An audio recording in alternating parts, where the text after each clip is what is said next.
Hello. Hello, सत साहिब भगत जी। सत साहिब जी। कौन बोल रहे हो भगत जी? पवन दास। पवन दास जी, कोटपुतली से बोल रहा हूँ, विजय दास। जी भगत जी बोलिए।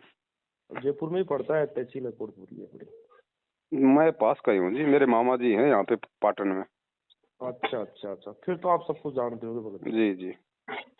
भगत जी क्या बताएं, कल एक ऐसी घटना घट गई जी जो कल्पना से बाहर बात हो गई हमारे को। बताइए। मेरा गांव पड़ता है कोटपुतली के पास भगत जी, कुजोता। अच्छा। और मैंने गुरुजी से नामदान लिया है वो 2019 में। जी और मेरे से जो पहले भगत जी है मेरे गांव से, जी वो उन्होंने लिया था 2012 में। जी। 11-12 में तो उनको तो सारनाम मिला हुआ है गुरुजी से। अच्छा। और वो जहाँ भी मतलब कि आश्रम में या जयपुर भी, जहाँ भी जाना होता था हम लोग जाते साथ साथ। जी अब भगत जी क्या हो गया कि कल वो भगतमती और भगत जी जी। दोनों के पास सारनाम था, और कल उनका एक्सीडेंट हो गया दोनों का। कहाँ पे?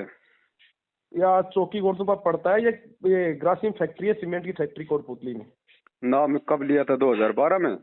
2012 में उन्होंने नामदान लिया था और उनको सारनाम मिला था, करीबन 3 साल हो गई। या फिर रोहतक में लिया होगा ना सारनाम? हाँ, रोहतक में, रोहतक में। तो उसी समय दास ने एक वीडियो बनाया था, आपने देखा हो तो। और भगत जी दोनों ही ऑन स्पॉट ही खत्म हो गए। उस वीडियो में दास ने ये कहा था भगत जी, परमात्मा का विधान बताया था, किसी को श्राप नहीं दिया था। दास ने 2019 में जब ये फर्जी सारनाम लोगों को देने लगे थे तो दास ने कह दिया था कि भैया उस परमात्मा के प्रति अपना विश्वास मत तोड़ो, भगवान आएगा आएगा, जेल में बैठने नहीं आया। ये तुम्हारे विश्वास की ही परीक्षा चल रही है, भगवान यही देख रहा है कि नालायकों को मेरे ऊपर विश्वास है या नहीं है। और उसी समय परमात्मा ने दास से कहलवा दिया था कि जो जो लोग सतगुरु रामपाल जी भगवान को छोड़ के उनके आने का इंतजार ना करके जो इन काल एजेंटों से ये फर्जी सारनाम ले रहे हैं, मुश्किल से 2 या 3 साल बाद में इनकी वो दुर्गतियां शुरू हो जाएंगी। आड़ोसी पाड़ोसी भी इस परमात्मा की भक्ति को छोड़ने का मन मना लेंगे कि यार ये तो कहते थे कि हमारे गुरु जी भगवान है, रामपाल जी तो परमात्मा है, और सारनाम तक इनको मिल गया, और देखो आज इनकी क्या दुर्गतियां हो रही है। ये काल भगवान की एक सूक्ष्म चाल है भगत जी, बहुत बड़ी, परमात्मा को बदनाम करने की और आत्माओं को उनसे दूर करने की। भगत जी मेरे पास सतनाम है जी। और 1 सितंबर 2019 को नामदान लिया था मैंने। यहाँ सत्संग था हमारे यहाँ जोधपुर नजदीकी। जी।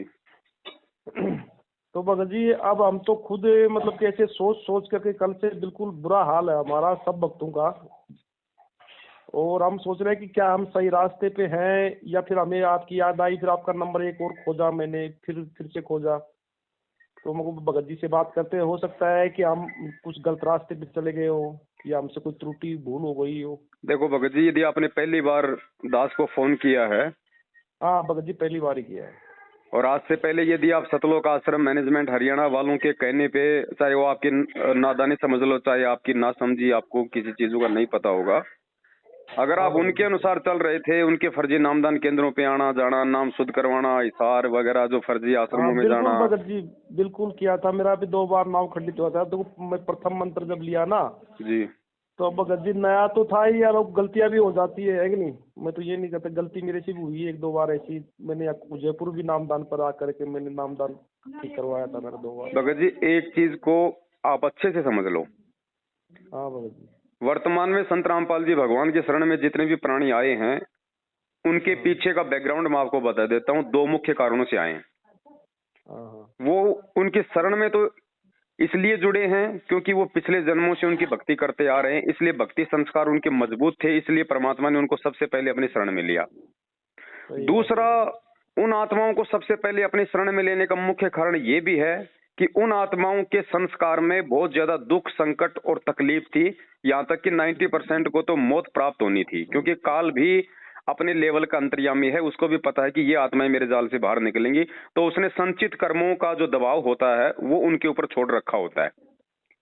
अब जो आत्मा गुरुदेव के वचन पे नहीं चलेंगी, मर्यादाओं में नहीं चलेंगी, मर्यादा तोड़ेंगी, वो आत्मा गुरुदेव की शरण में रहने के बावजूद भी अकाल मौतों को प्राप्त होंगी। और फिलहाल भगत जी आपका भी संस्कार ही काम कर रहा है। आपका आपने जो भी नाम वगैरह जो लिया हुआ है, ठीक है, नाम की आप जाप करोगे, वो कमाई आपकी अपने पास रहेगी, लेकिन मर्यादा ना होने के चलते भगत जी आपको संस्कार ही मिलेगा। मौत है तो मौत, और सुख है तो सुख ही मिलेगा, चाहे कितने उल्टे कर्म कोई क्यों ना कर ले। तो भगत जी हमें कोई रास्ता सुझाओ अब आप। अब देखो, अगर इन सब बातों का पता हो रहा है, धीरे धीरे वीडियो आप देख रहे हैं, तो सबसे पहले तो भगत जी कहते हैं, समझा है तो सिर दर पाऊं बहुर नर ऐसा दाओ। आप अपने घर पे ही सबसे पहले तो परमात्मा को हृदय से दंडवत करके जाने अनजाने की तमाम गलतियों की क्षमा याचना करो। देखो ध्यान रखना, परमात्मा अंतर्यामी है, उनके आगे ढोंगबाजी बिल्कुल नहीं चलेगी। मतलब मन में छल कपट और ऊपर से हम मतलब जुबान से हम कहें गुरुजी, हे गुरुजी दया करना, मैं आपका बच्चा हूं, ऐसा नहीं चलता भगत जी। सच्चाई से अवगत होके कि वास्तव में हम लोग तो पिछले 7 साल से या जब से भी नाम लिया है, हम तो गलत रास्ते पे जा रहे थे। हमारी भावनाओं को और हमारे पैसों का इन सतलोक आश्रम मैनेजमेंट हरियाणा वालों ने नाजायज फायदा उठाया गुरुजी की आड़ में। कभी कोई पीला पर्चा निकाल के, कभी कोई फर्जी ऑडियो निकाल के, या वैसे डरा धमका के नाम खंड हो जाएगा, वो गुरुद्रोही है, उससे बात मत करो। तो सबसे पहले तो गुरुजी, भगत जी, आप जी परमात्मा से दंडवत क्षमा याचना मांगो कि परमेश्वर जाने अनजाने की तमाम गलतियों के लिए, चाहे वो मैंने जानबूझ के की हूं, क्योंकि मैं तुच्छ बुद्धि प्राणी हूं, परमात्मा 2 कोटि का जीव हूं, और चाहे परमेश्वर मेरे से अनजाने में हो गई हो, और परमेश्वर आज के बाद में ज्ञान को आधार बनाकर आपके प्रत्येक वचन की मैं पालना करूंगा, और मैं अपने सत्सेवक भाई बहनों के साथ में ज्ञान आधार से जुड़ूंगा। देखो भगत जी, हम किसी को जोड़ना नहीं चाहते, क्योंकि हमारा कोई स्वार्थ नहीं है, इसलिए हमने कोई सेना तैयार नहीं करनी है, ना हमें इस बात का कोई डर है कि हमसे कोई नहीं जुड़ेगा तो क्या होगा, क्योंकि हम तो अपनी मेहनत के खा रहे हैं, हमें हराम के खाने की आदत नहीं है। लेकिन मर्यादा में रह के आप अपना भला कर लोगे, आप अपनी भक्ति बचा सकते हो, अपनी मर्यादा बचा सकते हो भगत जी। अभी ये जो कल जो भगत और भगतमती जो एक्सीडेंट से एक्सपायर हुए ना कल ही जी, इन्होंने वहाँ रोहतक में पाठ प्रकाश के पैसे 2-2 3-3 बार मेरे हिसाब से देकर के आए हैं, 2 बार तो मेरे सामने देकर के आए थे, और या जयपुर भी ज्योति के पैसे दिए। तो ये तो बताओ भगत जी, अब मामा तो वही तो समझ में नहीं आई बात कि ये हो क्या गया भगत जी के साथ। भगत जी, परमात्मा की वाणी है कि सतगुरु शरणा छोड़ के लाख वर्ष जप कीन। सतगुरु की शरण छोड़ने का मतलब ये नहीं होता कि आपने गुरु जी का नाम छोड़ दिया, 3 टाइम की आरती छोड़ दी, आप कोई दूसरी साधना करने लग गए। एक्चुअल में सतगुरु शरणा छोड़ के, सतगुरु की शरण छोड़ने का मतलब है कि आप भले 3 टाइम की आरती भी कर रहे हैं, मंत्र भी कर रहे हैं, आश्रम में भी आ रहे हैं, लेकिन यदि आप मर्यादा में नहीं हैं, आप मर्यादा तोड़ चुके हैं, तो आप सतगुरु की शरण से दूर हैं। तो परमात्मा कहते हैं, सतगुरु शरणा छोड़ कर लाख वर्ष जप कीन, इंद्री कर्म ना मोक्ष हो फिर यम के अधीन। तो इन सब के साथ वो बन रही है, और इन सब के साथ बनेगी भगत जी, यदि समय रहते इन लोगों ने आपकी तरह समायाचना नहीं की और साध संगति से नहीं जुड़े और अपने 5 यज्ञ पूर्ण करके अपनी आत्मा को इन्होंने यदि मजबूत नहीं किया तो, और कोई चारा नहीं है इस धरती पे। मेरे गांव में और भी भगत है, भगतमती है, उनको भी 7 नाम प्राप्त है। भगत जी, मैं दास आपको बता रहा है ना, जब तक वो ठीक है उनकी बैटरी चार्ज है। देख, अगर समय रहते उन्होंने माफी मांगी, नहीं मांगी, और सत्सेवकों के साथ साथ संगति से नहीं जुड़े, ज्ञान को आधार नहीं बनाया, परमात्मा से समाचना नहीं की, थोड़े दिनों में उनका बक्कल उतरता हुआ देख लेना। भगत जी, मेरा तो आपसे एक विनती है, विनती ये है कि अगर आप हमें कुछ समय दे सकते हो तो हम कुछ 5-7 भगत आपके पास जयपुर आ जाए, तो वहाँ पर बैठ के। अभी भगत जी कितना बड़ा प्रोग्राम था अभी दीपावली पे, 3 दिन का प्रोग्राम था। बिल्कुल आप सही कह रहे हो, लेकिन हम भी तो रास्ता भटके हुए आदमी हम है कि नहीं। मैंने आपके वीडियो भी सुने थे पहले, और मैंने इन भक्तों से चर्चा भी की थी। मैंने कहा जी, वो पवन दास जी जो भगत जी है, वो ज्ञान आधार को लेकर के गुरु जी की ही बात कही बता रहे हैं, भाई ऐसा गुरु जी ने कहा है, ऐसा परमात्मा ने कहा है, तो फिर दिक्कत क्या है, मुझे ये बताओ। तो काफी बार चर्चा भी हुई है आपकी वीडियो पर इसकी बात हुई। चलो भगत जी ठीक है, वो बातें अब आप भी समझ रहे हो और हम भी जानते हैं इन बातों को, लेकिन मेरी प्रार्थना ये रहेगी आपसे कि ये जो घटनाएं जो घट रही है संगत में अकाल मौतों वाली, इन घटनाओं से आहत होके भक्ति छोड़ने से फायदा नहीं होगा, बल्कि अपनी गलती स्वीकार करने से फायदा होगा। सही कह रहे हो भगत जी। मेरा निवेदन भी यही था आपसे कि भगत जी से पूछते हैं कि हमसे ऐसी क्या त्रुटि हो गई, क्या गलती हो गई कि परमात्मा रुष्ट है हमसे। रुष्टि मानो अभी ऐसी घटनाएं घटेंगी तो वो तो देखो भगत जी, ऑटोमेटिक सिस्टम बताया ना परमात्मा ने, ऑटोमेटिक है। मर्यादा टूटी, परमात्मा हटा और दुर्घटना घटी, सीधी सी बात है। और साहब ये जो भगत जी कल घटना घटी ना, ये तो मतलब सुमरन में लगे रहते थे तो? ऐसे कुछ नहीं भगत जी, रात दिन माला फेरते रहो। परमात्मा ने बोल दिया ना, तोताराम थोड़ी बनना है, मर्यादा तोड़ के तोताराम थोड़ी बनना है इस भक्ति में। परमात्मा कहते हैं सुमरन तो थोड़ा भरा भाई, वो जीवन तो थोड़ा भरा, जब सत सुमरन हो। अब सत सुमरन ये काल होने नहीं देता, मर्यादा में रहने नहीं देता ये। ठीक है। डॉक्टर क्या बोलता भगत जी, भाई चाहे गोली दवाई एक टाइम कम खा ले, लेकिन मर्यादा पूरी निभाना। हाँ, परहेज रखना। हाँ, तो वो इस भक्ति का रूल है भगत जी, मर्यादा पूरी चाहिए, भक्ति चाहे थोड़ी हो जाए।